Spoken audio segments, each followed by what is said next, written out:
All right, go ahead to lt360.com on the web and Hi, sign Paul up Winkler. for the I've been teaching new event investing happening February the Nashville 22nd between yours for truly, over Coach 20 Scott, years with the Investor and Coaching all the rest Show. of the crew And in at that LT360. time, I taught It's a at the lot about Williamson how County Chamber markets of Commerce, work and and you're how invited we to be a part. invest Let's money talk and about this academic thing. Because, principles look, of folks, investing money. if you're looking to lose but weight, I've also talked an there awful are a lot lot of about diet how plans to out there. I avoid don't the consider mistakes that LT360 people often to be a make diet plan. with It's a their life money. plan.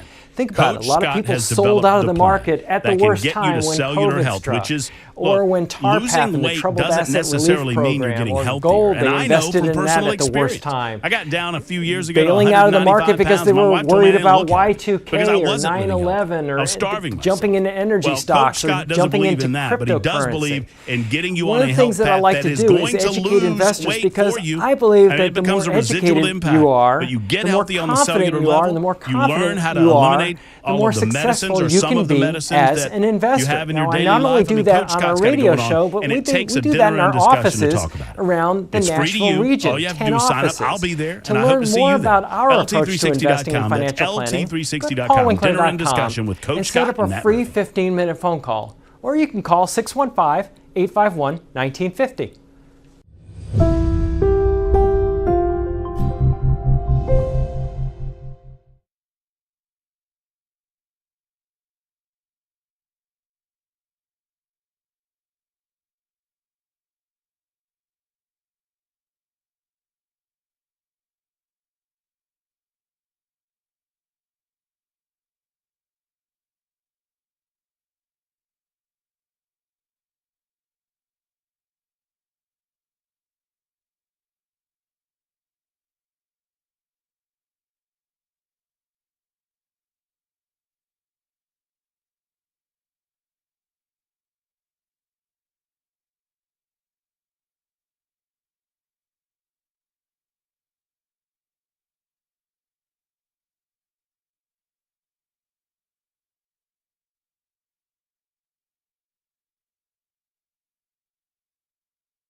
It is Supertalk 99.7 WTN. All right, our snap analysis of last night's State of the Union address, chock full of lies by the President of the United States. Once again, modern states of the Union have always been about political spin, taking the good and positives that have occurred over the last year and turning it for your own purposes or in your own direction, highlighting the positives and maybe keeping the negatives as much in the shadows as possible. That's not what last night was. It's a very different speech. As I said in the middle of it, that was a speech for morons and ignorant people. And those are two different things, right? You can be ignorant of the facts and not be a moron. You can be ignorant of the facts and be a moron. Or you can just be a moron and think you know everything. Or be a Democrat, but I repeat myself. More on that coming up in the 1 o'clock hour. We'll break it down with Cameron Smith of the Tennessee. And right now, I want to turn our attention to state politics. As you well know, there are two bills going through the halls of the General Assembly that we've kept up with. And we have Robby Starbuck on the line to give us a status report. One of those bills would prevent underage gender mutilation in the state of Tennessee. Now, we just saw transgender activists, and I'm being nice, storm the Capitol in Oklahoma. No one's calling it an insurrection or a transurrection, but they did so because the state of Oklahoma is attempting to pass similar type legislation preventing the mutilation of youngsters' bodies before they get to an age where they can make a mature decision for themselves how they want to lead their lives. Another bill running through is typically called the drag show bill. It would prevent the simulation of sex acts in front of young people. To talk about both of these issues, we are proud to welcome back to the show the one and only Robby Starbuck. Hey, Robby, how are you, friend? I'm doing well. How are you doing, Matt?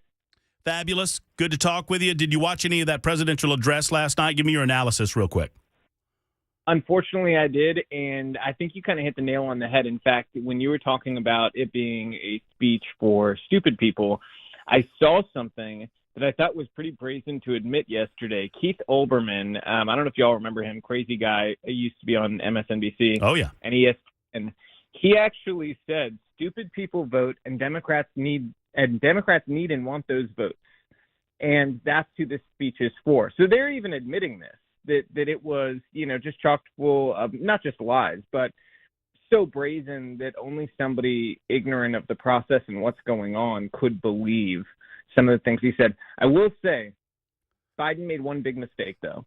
He stepped in it on the Medicare and Social Security front because Democrats have used the scare tactics of pretending Republicans want to get rid of Social Security and Medicare for decades now to get older folks to vote for them. And it was totally exposed by him doing that in a room full of every elected Republican in D.C. because you were able to see the visceral, angry reaction from every Republican in the Capitol saying, no, we are not trying to do that. And that's not going to play out well for him because it kind of kills that lie. Well, and I love how the leftist sycophants on mainstream media try to cover for Biden, saying, oh, this was a master play by a chess grandmaster. He got the Republicans to get off that ledge of – the Republicans were never on this ledge. He didn't expect the clapback from Republicans saying, no, you're not telling the truth, bud. You need to be honest with the American people. My other favorite moment was when Andrea Mitchell of MSNBC actually said that it was an act of bravery that Joe Biden didn't talk about China. I mean, what these people are smoking in Washington, D.C. is beyond me, and we could spend an hour on it, Robby, but I want to talk about Nashville, Tennessee, and your efforts, along with your wife, to stop underage transgender mutilation in this state. Where are we in this process? We're pretty far along at this point, So yesterday there was a committee hearing in the Senate. It's moving on, from there it passed, and it's in the Health Committee today in the House at 3:30. So anybody who wants to go, you're free to go and watch. My wife will be one of the people speaking at it, along with some survivors of this mutilation who we've become friends with, who are detransitioned now and are speaking out so that this doesn't happen to any other kids again. And, what I really think is important about this legislation is the way it's written is just so perfect. It's going to stand up to any scrutiny when they go and sue us, because they will sue us. That I expect them to immediately sue the minute it's passed. But this is the type of law that you look for when you say, could it survive the Supreme Court? This will survive the Supreme Court, and I think it will be something that's historical and will really set a marker in time of when a state stood up and set the example for how you do this and how you protect kids. Because some of the other bills out there, I don't know will stand up to that scrutiny, but ours will.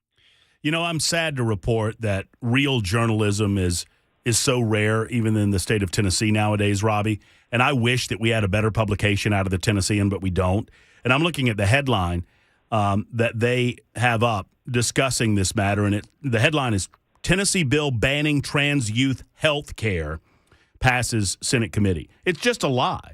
There's no suggestion that anyone wants to ban health care for Tennessee youth whatsoever.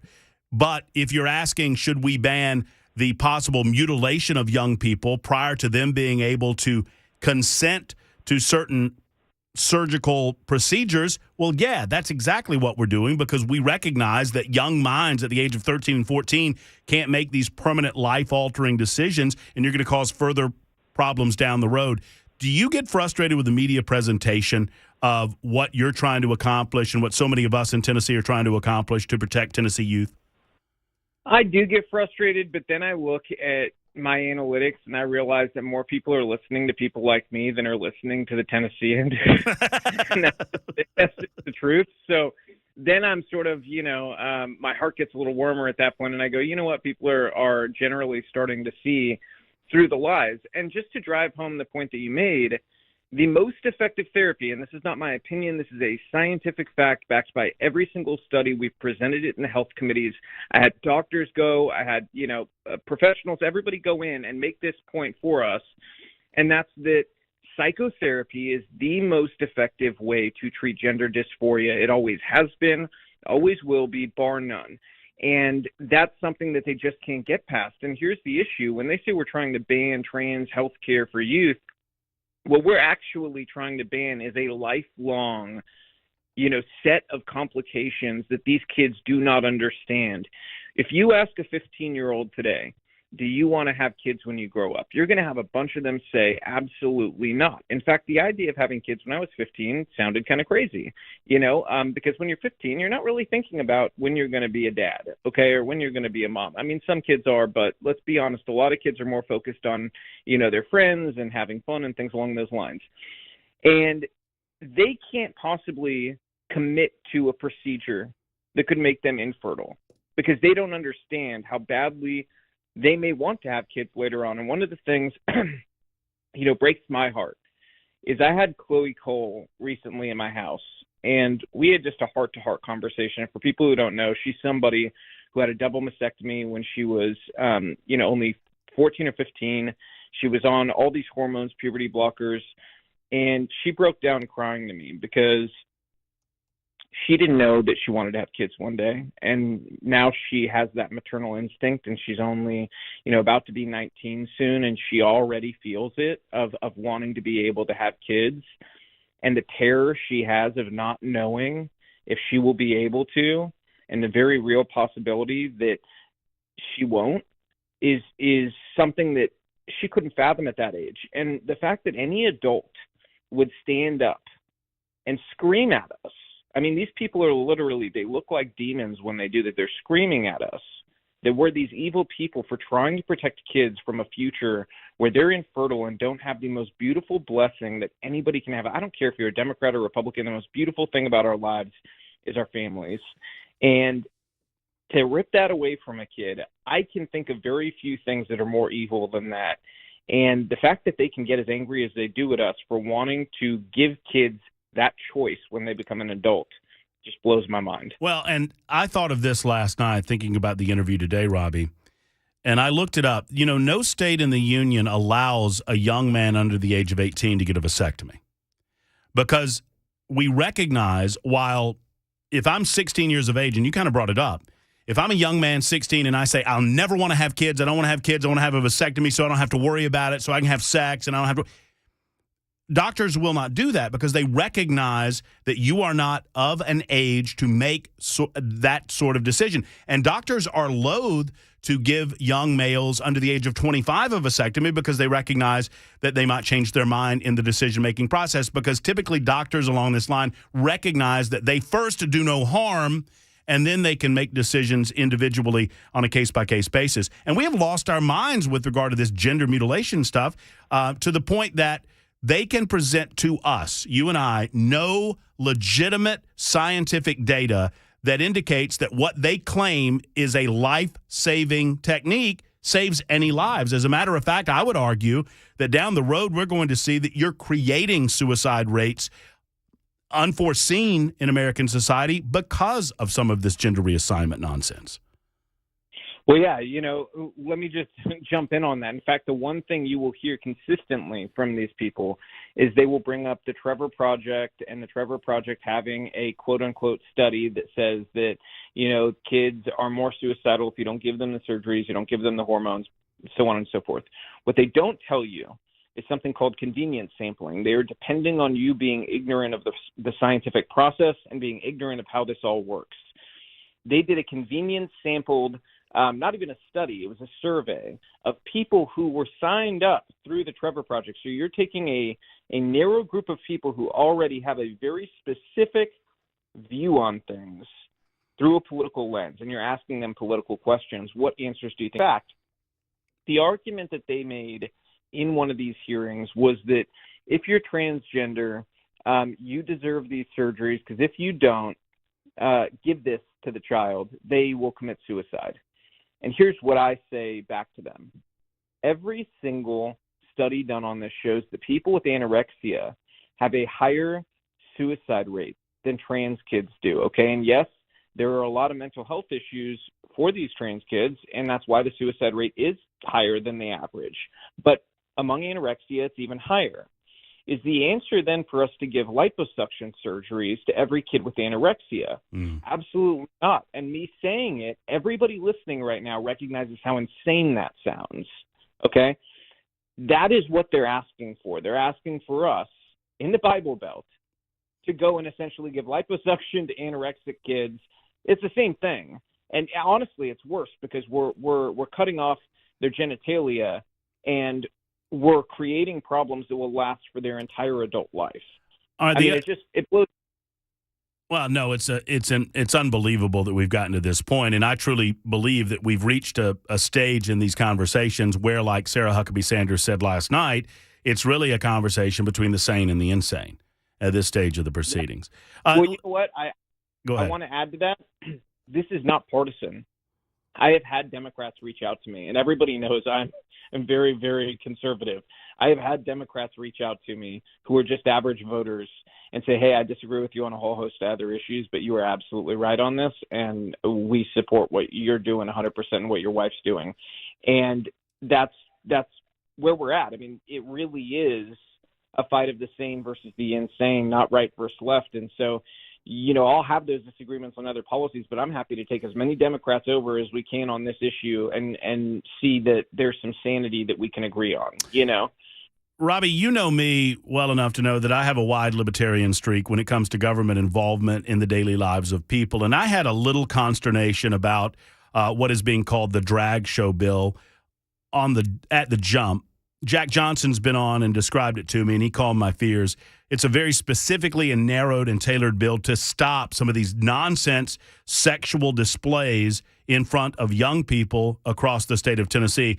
And it's my understanding that just as we would not allow, regardless of what the parent would want to do, a child into a strip club like Deja Vu or whatnot, we're not going to allow them into an environment by which they're going to be exposed to extreme sexual activity. Where are we on this drag show bill, if you will? We're doing well with that one, too. It has to go to another committee next week in the House side. On the Senate side, you know, it's already gone through, been passed through committee. You know, I think that, again, that's the thing people need to understand. This is not just targeting one group. This is, again, a great, well-written bill that can stand the test of the court system. Because if you write a narrow bill and it just says kids can't go to drag shows, that bill is going to get stayed in a heartbeat and it's going to get destroyed in higher courts. Right. This is about ending the sexualization of kids through adult performances of all kinds, because we don't want kids in strip clubs. You know, they don't belong there. They don't belong in a place where a man is dressed up as a woman, simulating sex acts and taking clothes off. You know, it doesn't matter if you're gay, you're straight, whatever your deal is, okay? None of us are asking. It's just, hey, we're telling you, don't show your genitalia to kids. Don't do sexual performances to kids. And that's it. And again, the fact that there are adults, full-fledged adults, showing up to these things, demanding the right to have grown men dress up as women and flash their genitalia to children just is mind-blowing to me, okay? Well, my favorite argument on this, Robby, is, well, that's not what we're doing. Well, if that's not what you're doing, then you don't have a problem with this bill. Yeah, exactly. You shouldn't. That's what I've said to them, and I've had some of these people say, "Well, this has never happened," and I'm like, "Have you seen all the videos me and my wife have exposed in the state of this happening, not just in other states, happening here in Tennessee. We've had this happen at Tennessee Tech. We had it happen down in Memphis. We had it happen with 2 different Christmas drag shows in the state. At Borough Pride, I mean, the list goes on and on, where we had these videos, Chattanooga Pride event. No doubt. We had all these videos we've put out just in the last 8 to 12 months that created firestorms, not just here, but a lot of these played nationally all over the country because people were incensed by it. We're setting a line in the sand saying, it doesn't matter if these were drag shows or if these were strip shows. In either way, these are inappropriate, and we're not going to allow it in our state. And I think we've got to set that standard, because, again, I, like you, lean towards liberty, but there's these lines that guardrails you have to set. And I agree. One of the is like, we're not going to let parents shoot up their kids with heroin because they think it's a good idea. That's something that we all understand. We're not going to give them alcohol. We're not going to allow them into X-rated movies. And no, it's. We're right on the same page. Follow Robby Starbuck. Love Robby Starbuck. Appreciate what he does for the state of Tennessee. I got to leave it there, Robby. Unfortunately, out of time. It's the Matt Murphy Show on Supertalk.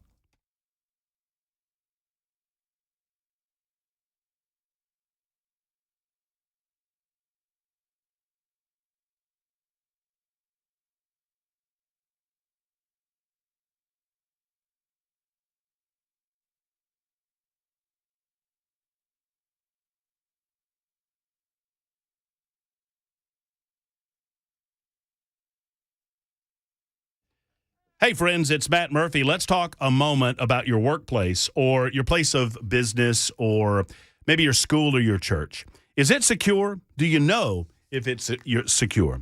If you are a business owner, then I want you to listen up. But if you're a decision maker at a school or a church or really any place that people gather, listen well to this. Brink Fiddler at Defense Systems has been right here in Middle Tennessee helping individuals who operate a place of business, who operate a school, or are decision makers at a church, understand, one, their physical limitations when it comes to their facility, and two, if in the event of workplace violence or some other negative, impactful event, what you can do to train your staff as best as you are able to react to that event. It is a seminar that you have to have if you're a business owner. Folks, I encourage you to go to defensesystems.com and to find out more. Brink Fiddler has 18 years of LEO experience. That's real-world experience. He has a team with thousands of hours of experience, and they can assess your site. They can talk to your staff. They will explain to them the dangers that we live in this world, and in the unlikely event, God forbid, that something should happen, you'll be armed with information. Hope is not a plan. It's time to get trained. Go to defensesystems.com. That's defensesystems.com and find out more. Defense Systems.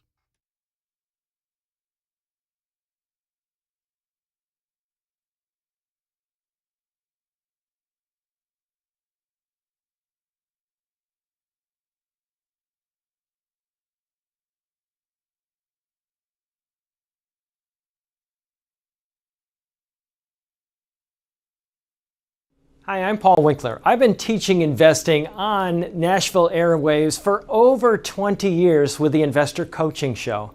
And in that time, I taught a lot about how markets work and how we invest money and academic principles of investing money.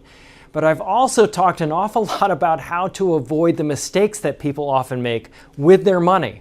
Think about it. A lot of people sold out of the market at the worst time when COVID struck, or when TARP happened, the Troubled Asset Relief Program, or gold, they invested in that at the worst time. Bailing out of the market because they were worried about Y2K or 9/11 or jumping into energy stocks or jumping into cryptocurrency. One of the things that I like to do is educate investors because I believe that the more educated you are, the more confident you are, and the more confident you are, the more successful you can be as an investor. Now, I not only do that on our radio show, but we do that in our offices around the Nashville region, 10 offices.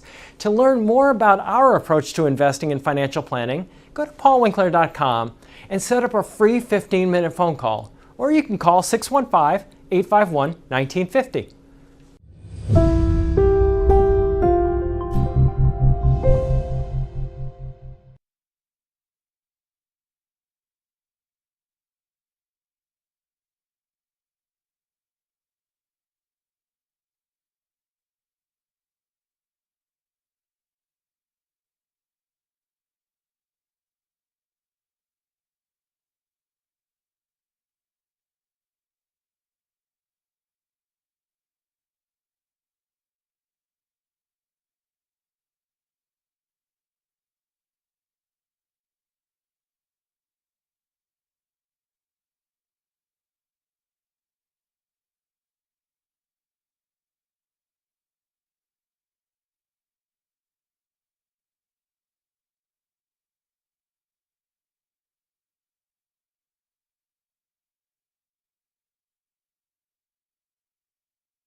From ABC News, I'm Michelle Franzen.